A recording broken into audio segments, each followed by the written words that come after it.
Going to get started.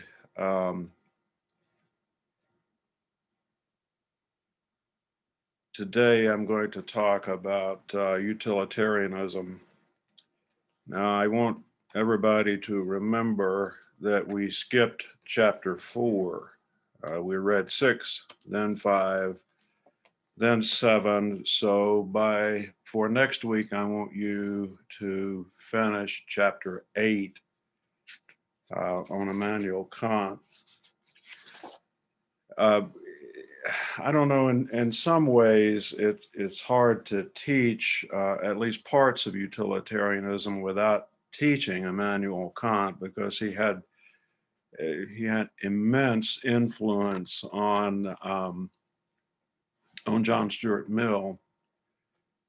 As a matter of fact, I sometimes even wonder. Well, to the uninitiated in philosophy, some of Mill sounds very much like Kant, with the idea of rules being in place for how we make decisions. And of course, Kant is all about those rules. But then so is John Stuart Mill. Anyway, let's start out here. I need to share a couple of things. First of all, I'm going to bring up my lecture notes here. Now, I'm giving these lecture notes to you so that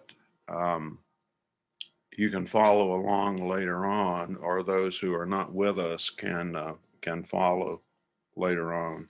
Now, I've got right up front in bold print uh, two things that I want you to remember about utilitarianism, and I can promise you that you will um, see these again. First of all, the inventor of utilitarianism is Jeremy Bentham. It's not, at least as he conceived it, it's not a real ethical theory. Now, I want you to go back to those first 4 or 5 pages of chapter 1, where we looked at the traits of moral principles. And let me say that some of you, and I warned you about this on numerous occasions. I don't know what it is, but for some reason, instead of reading the book, people prefer to type in traits of moral principles in their browser, and they get the wrong answer. I didn't come down hard on people that did this, but I'm not very tolerant of people not reading the textbook or listening to what I say. I'm not going to do that again. So if you missed this, if you missed that on the quiz, and many of you did, many of you could have made much, much better on the quiz if you had not just Googled traits of moral principles. Go back and look at the traits of moral principles.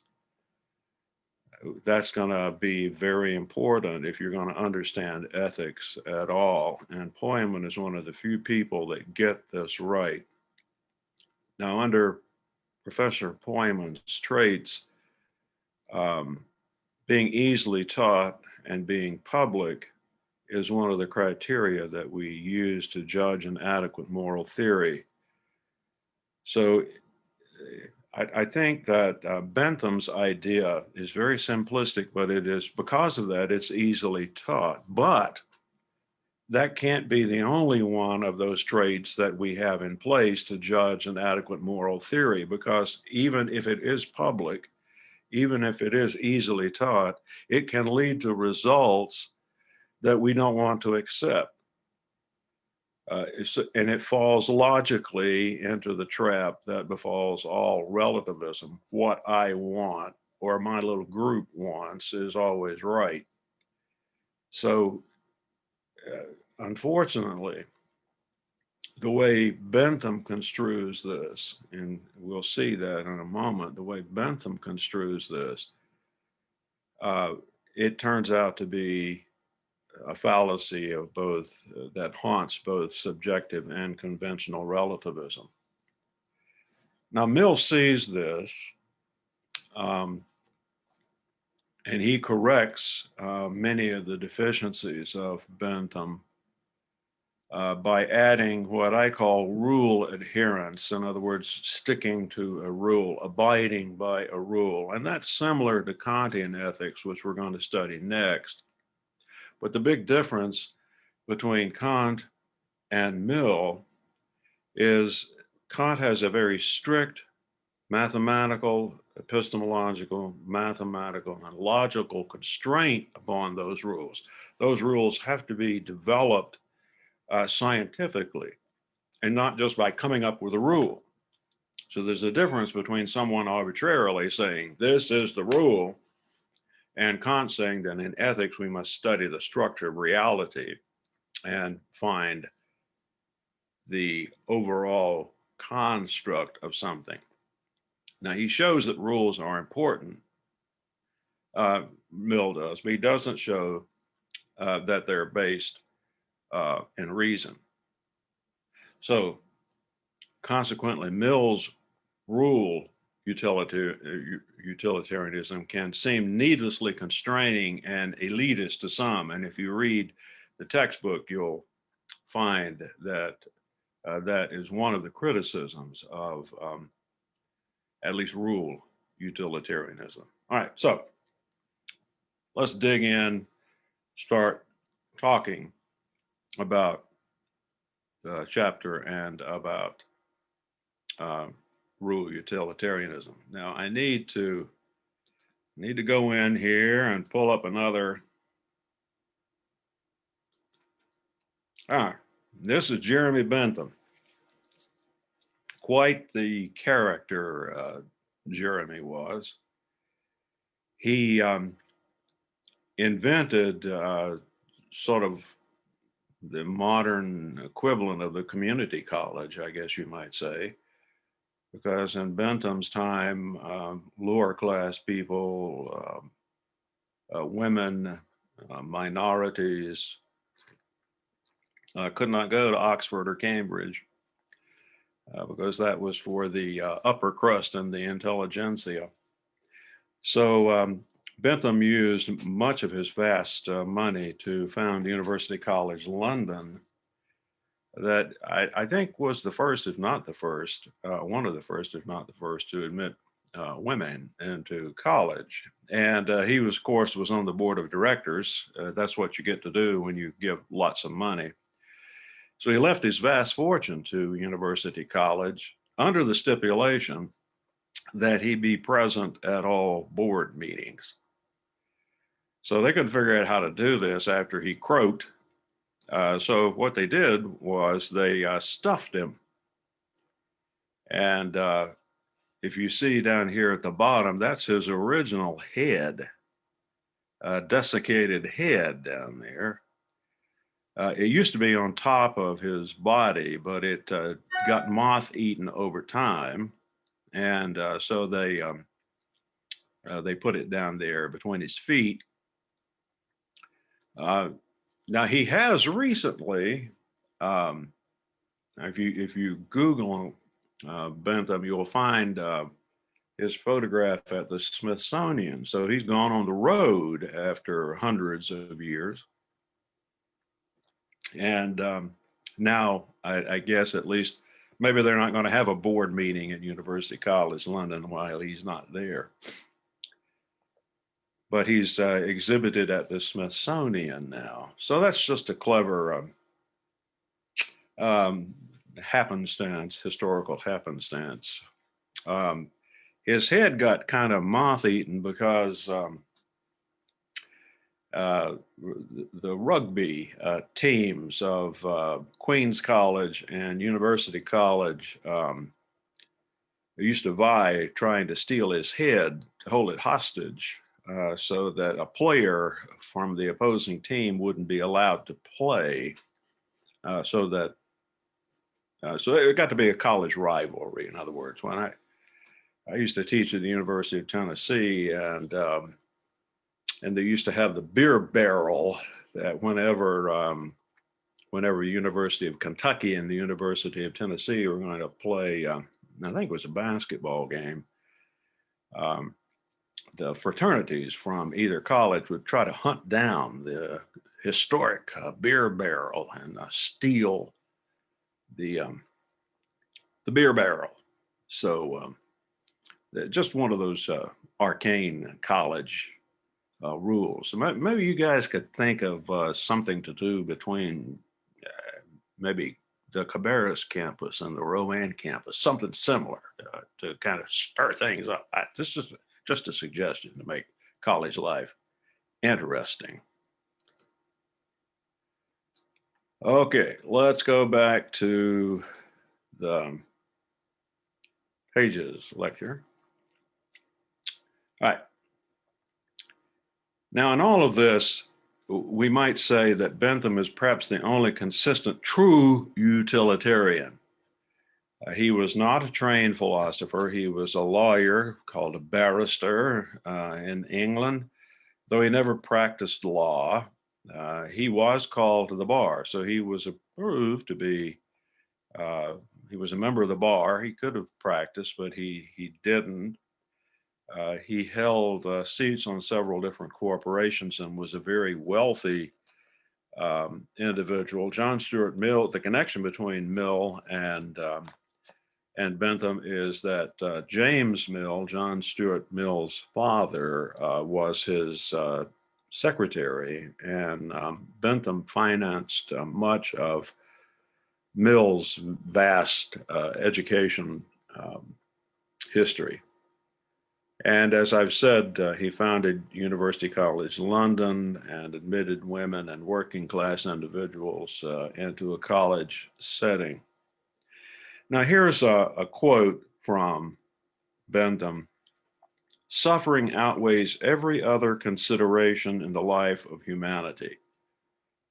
Nature has placed mankind under the governance of two sovereign masters, pain and pleasure.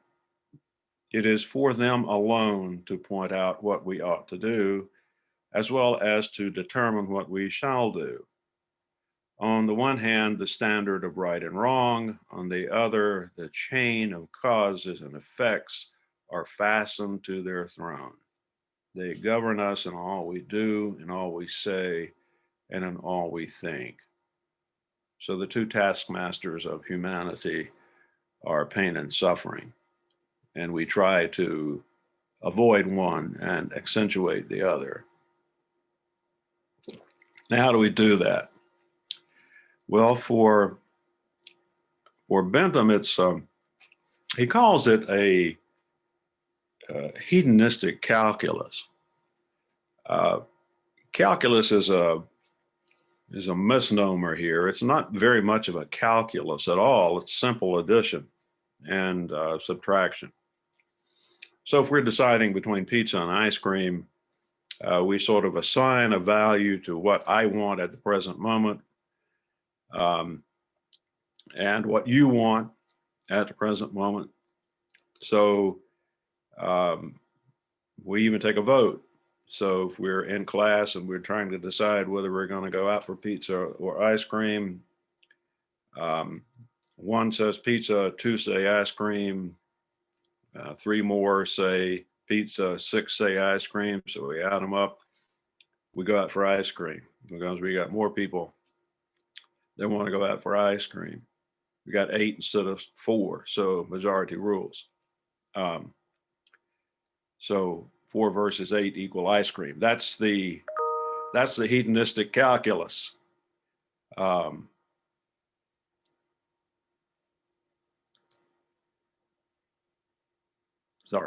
All right. So it's just a simple amount of addition and subtraction. Now, everybody can see here that we're falling into both the fallacies of individual and conventional relativism here. So if it's a matter of ice cream and pizza, it doesn't sound so bad. But if it's a matter of whether we enslave one group of people or other, and we got 4 versus 8 equals slavery, not ice cream, not good. So while it's simple, easy to teach, as I've said before, the outcomes are not what we want as far as an ethical theory. Um, so an ability to suffer and not to reason was the basis of his morals, so he entertained an early concept of the rights of animals in this regard. Um, as a matter of fact, today, many of the animal rights people are utilitarians. Because if suffering and not reason is the focus of our ethics, then anything that suffering becomes the model then for how we decide about what we do. We ease the suffering of something. Um,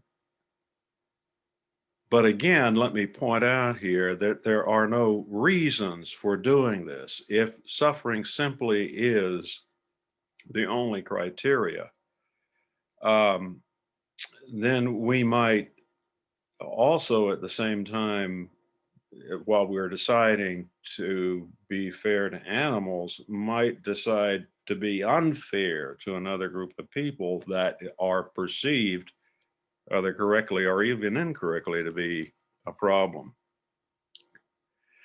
Now, so that kind of same limitation on conventional and subjective relativism holds in the discussion of at least Bentham's type of utilitarianism. So let's move on to Mill here. Mill was a classically trained philosopher, and he was homeschooled basically and trained in such by his father. He published a book on logic. He was an expert in the Greeks, principally Diogenes Laertius. He read Plato and Aristotle in the original languages. Got to give him credit for that. But like his mentor Bentham, he made his fortune in business as the head of the British East India Company. So he's quite wealthy individual. Never a practicing philosopher. And he lived and died in his beloved Avignon, France in 1873. So even though he's an Englishman, he preferred the company of the French. Now, this is something here that I also want you to know. Mill is part of what's called the classical liberal tradition. And now, look, don't get caught in the liberal versus conservative modern mindset here, which is completely erroneous. We don't know what we're talking about. He's a classical liberal. But from the standpoint of everything that we're talking about now, every American philosophical and political system would be still part of this classic liberal tradition. So Rand Paul's libertarianism is still, even though it's labeled now as conservative, is part of this classical liberal tradition. So everything that we talk about in America really still is part of this large liberal tradition that goes all the way back to Plato and Aristotle about jurisprudence and the rule of law. So all of these people that we've been talking about, including, I would say, Hobbes, even perhaps Bentham and for sure Mill, are part of this 2,000-year-old tradition that stems from basically Plato. And so this is, of course, what Mill is studying here as he's under the tutorance of his father. So he shares with Kant And they both differ significantly in their philosophy, but both of them are part of this classical liberal tradition. Adam Smith, who we consider the father of modern conservative economics, was part of this classical liberal tradition. So watch your conservative and liberal labels here, because we're all classical liberals in this sense, or most of us are. I don't know, could I say that even Marx comes out of this classical liberal tradition? I'd have to think about that a little more deeply, but certainly his mentor Hegel did. Anyway, that's the topic for a research paper. Now, in general, the classical liberal tradition upholds a basic form of the assumption that humanity reaches its full potential through some form of educational or personal betterment. Now, this bigger argument is established in Plato's Republic. And when Alfred North Whitehead, the great American mathematician, said that all of intellectual history was a series of footnotes to Plato, that's certainly true in this in the case of the classical liberal tradition, and that comes straight from his huge and largest project, the Republic. And in the Republic, he argues that no one chooses evil intentionally. So no one chooses to do wrong intellectually for Plato. Moral weakness, then, for Plato can be viewed as a form of ignorance, like not knowing how to overcome one's intemperance, or being blinded by pain or passion, perceivable only to the individual doing the wrong thing. That just seems like the only option, but it's really not a choice at all for Plato. So if a person is aware that they are acting wrongly, but unaware of how to overcome internal or external factors forcing them to take this course of action, they are doing it out of ignorance and not because they choose to harm others or themselves. So we do wrong for Plato out of ignorance. And what is the solution then to immorality? It's education. We must teach people not only to make the right decisions, but to curtail immediate gratifications, which, come to think of it, is sort of the opposite of what Bentham is arguing for here. I'll let you think about that. Now, classical liberalism is based on some form of this assumption coming out of Plato, that the key to making the right decision is education. That education or personal betterment is the key to private and corporate thriving. Now, my grandmother was a simple immigrant, but and she was under the worst circumstances. Her husband died of typhoid fever when he was very young. But it was assumed by my grandmother, who could barely read and write, at least when she came here, that her children would be educated. And every one of them, from this simple country, uneducated woman, every one of those children went to college, girls and boys. That was just assumed. Well, that is part of the classical liberal tradition, that you will make the best of yourself. And I know you got grandmas and grandpas and mothers and fathers that think this about you as well. Maybe they work hard so that you don't have to. They work hard to send you to college. And you yourselves, I know every one of it. Why are you going to college? Well, it's this assumption of classical liberal tradition that not only to make good money, but to have success in life and to be a better person, education is the key. That's why you take an ethics course, by the way, why you should take lots of philosophy courses, because that is the paradigm, that's the history, philosophy is, of the way you became a better person. All right, anyway.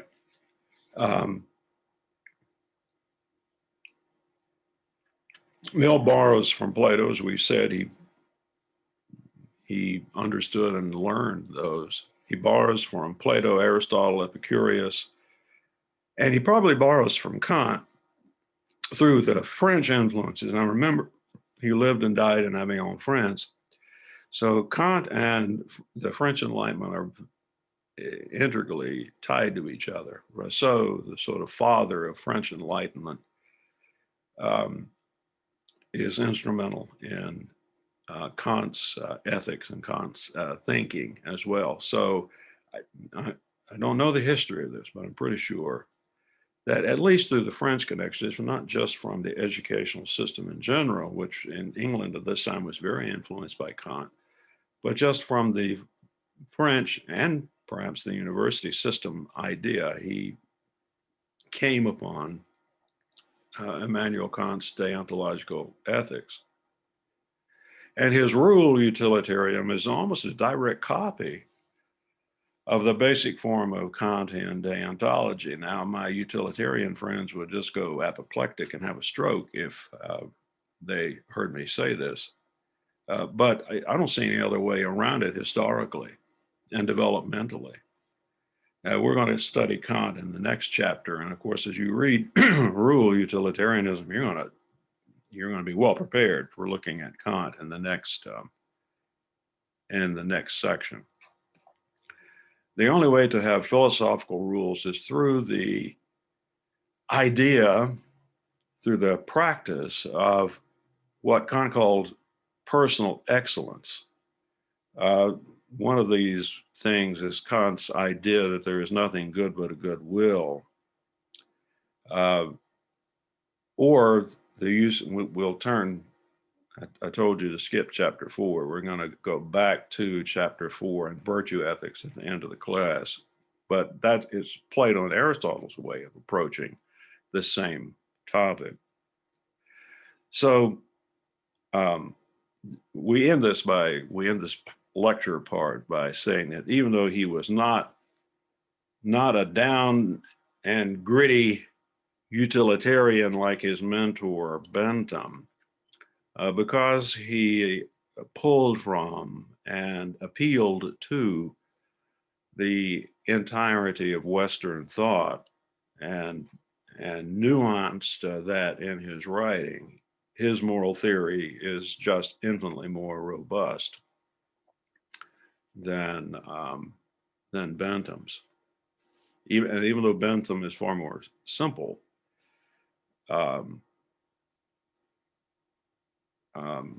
Mill covers a myriad of circumstances that classic utilitarianism, Bentham utilitarianism just cannot. Now, I must add here, I think, that Bentham and Mill get a lot of credit for inventing, I guess we might say, utilitarianism. That is far, far, far from the truth, as you might imagine. Epicurus, the great Greek hedonist philosopher, hedonism is simply the Greek word for pleasure, although it's hedonism is far more nuanced than hedonism is far more nuanced than our pleasure-oriented idea. And that's where, by the way, Mill picks up this, the the classical tradition out of Epicurus. I think that's his major source here in his own background and in his own reading. And I think there's a good case for suggesting that Epicurus was the inventor of utilitarianism. And certainly you find in many of Plato's dialogues, the Crito, for instance, a sort of a focus on what we might call utilitarianism, pain versus pleasure decisions. And the eudemistic ethics. Now, Kant wrote two treatises on ethics. Nicomachean, named for his son, Nicome, is one of those books on ethics. Eudemistic, from the Greek word eudaimonia, which means happiness, is his other work on ethics, and that is honestly, I other than just American history and its connection to England, I don't know why people bother to read Mill, because Plato is much more thoroughgoing and in his eudaimonistic ethics than Mill ever was. Plus, he's able to get around this elitism that so haunts John Stuart Mill. We're going to talk about that in a minute as we go through the text. All right, that's all for the lecture.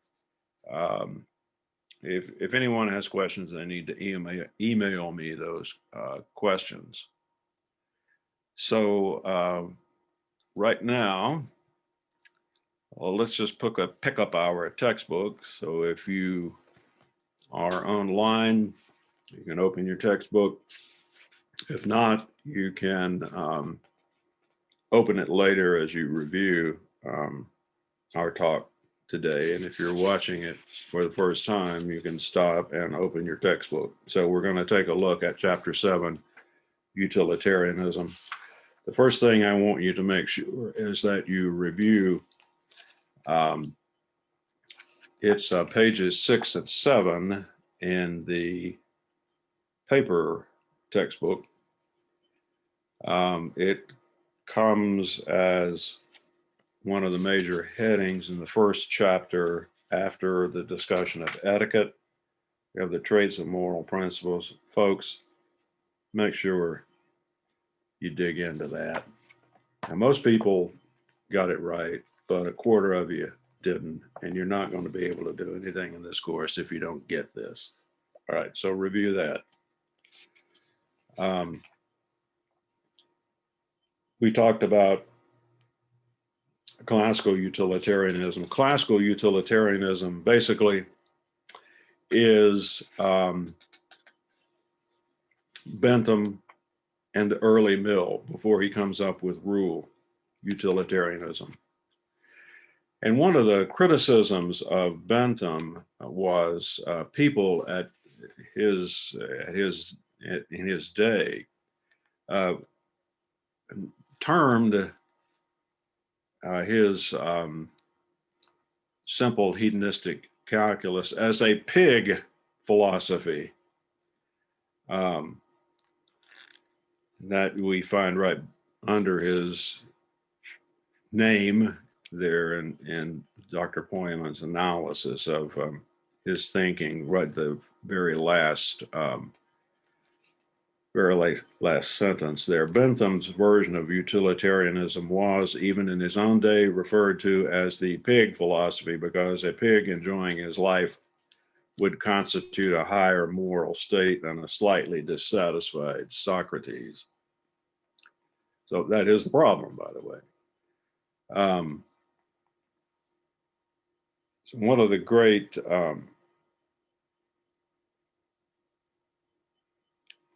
statements of John Stuart Mill is that it's better to be a Socrates dissatisfied than a pig satisfied. So his disciple Mill understands this limitation of his master's thinking. And that's the reason that he comes up with the idea of rule utilitarianism.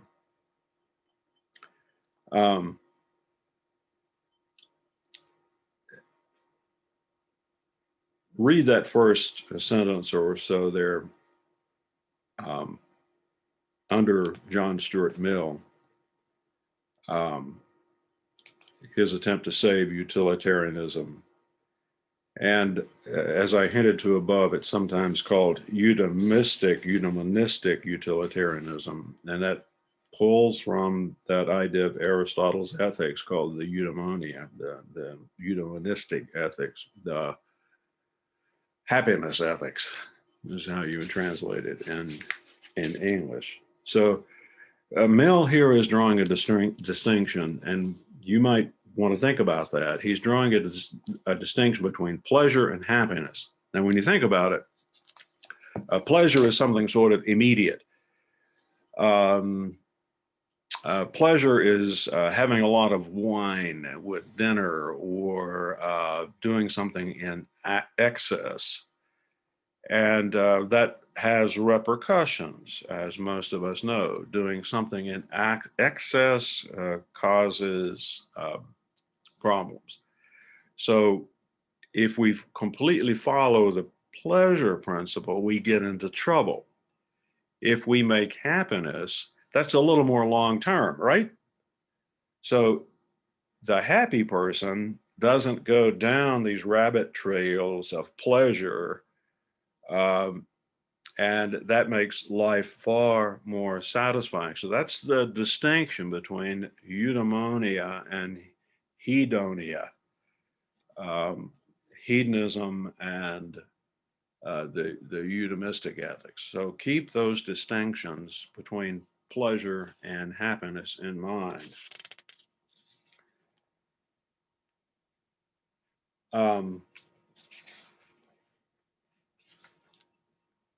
Mill is, one of the good things about Mill is that he's interested in statecraft, and that, of course, is what the Republic is in Plato.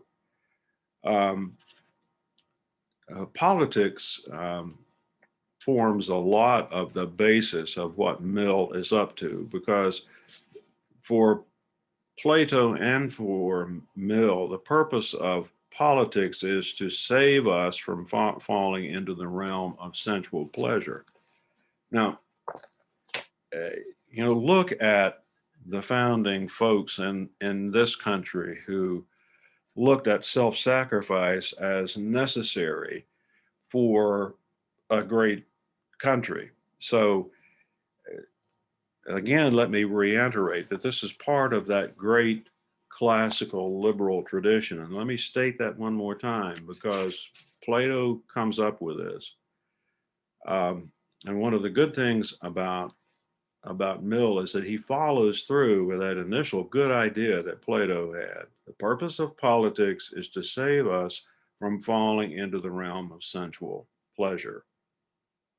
So I'll let you continue to think more about that. So classical liberalism is act utilitarianism, and I'll let you read the distinction there under act and rule utilitarianism. So act utilitarianism is both Bentham and Mill. Rule utilitarianism is only Mill. So just make sure that you pay attention to those distinctions between act and rule utilitarianism. Classical utilitarianism is act utilitarianism. So keep that consistent.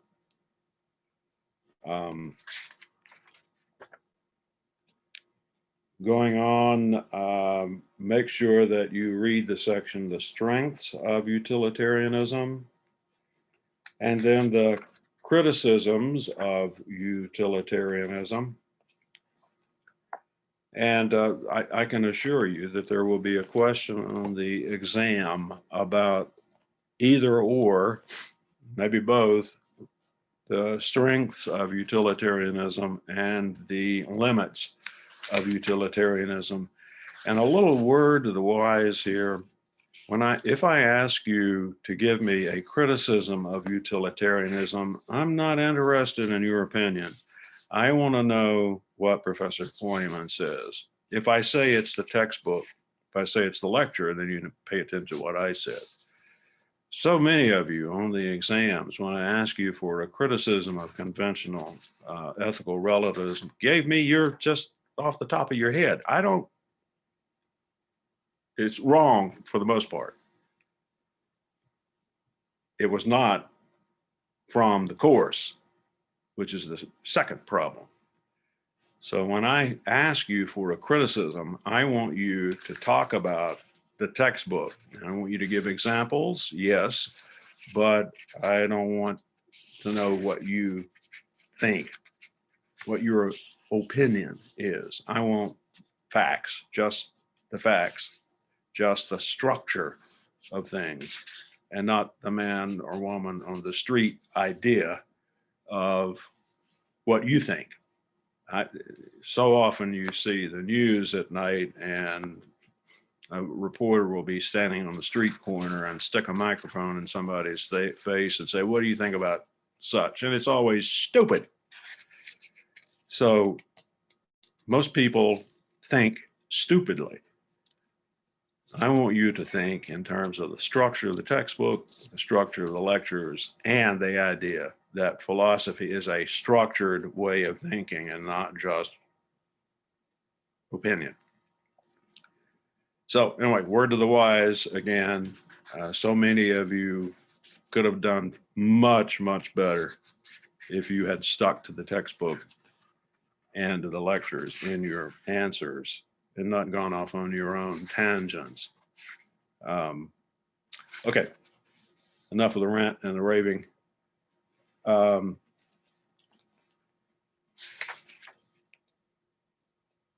So the criticisms of utilitarianism, the first one is problems with formulating utilitarianism. I like to say on that one that the logical problem with that is it confuses quantity and quality. I'll let you mull over that one. The comparative consequence of objection, the logical problem with that is a means-end confusion. The consistency objection to rule utilitarianism is the classic problem of Mill's rule utilitarianism, a problem with the rules. How do we come up with the rules? What's the structure for creating a rule? That's the thing that Mill never solves, that Kant solves maybe too well, but we'll again think about that when we start talking about Immanuel Kant. So the no rest objection, it's an infinite regress logical problem. It just goes on and on and on. Why do you like this? Because I like it. Well, why do you like it? Because I want that. Well, why do you want that? Because I like it. So it's an infinite creation of just no reasons for anything other than the fact that I like it. That's not a good reason for anything. And the publicity objection, the publicity thing is, again, going back to the 5 traits of moral principles, is it's not publicly proclaimable problem. The relativism objection, I hinted at that at the first part of the lecture. It's the same problem. Utilitarianism ultimately has the same problem that both conventional and individual relativism has. So just make sure that you remember that, think about that. And then the criticism of ends justifying immoral means. It's the means end confusion. The lying objection, that is, it fails the universalizability rule, and any adequate moral theory must be universally true. The justice objection is, again, the same universalizability problem. And that's it. Das ist alles. That's the whole kit and caboodle kit. So that's the chapter. That's the chapter and the lecture. That's what you need to know. So I hope that's okay. Abby, anyone else on here? You got any questions? No. Okay. Again, folks out there, your grades are on Blackboard. I don't normally like to do that, but we are down to the short rows of the course, and we have to take advantage of every quick thing we can. It takes a long time to get grades out the way I like to do it, so I have to do it the quick and dirty way and put them on Blackboard. I apologize for that. Normally, I'd like to talk to you individually about your grades, even on a web-based course, but just don't have the time to do that. But if you have any questions, please feel free to shoot me an email and we'll have a talk. If you did not receive a grade, you're in a heap of trouble. So you need to get me a paper or talk to me very, very, very quickly. All right. If that's all, that's all. And I bid everybody a good, well, it's not quite afternoon yet, but I hope you have a good afternoon, 15 minutes away from it. So everybody take care, and I hope to speak to you soon. Bye. Thank you.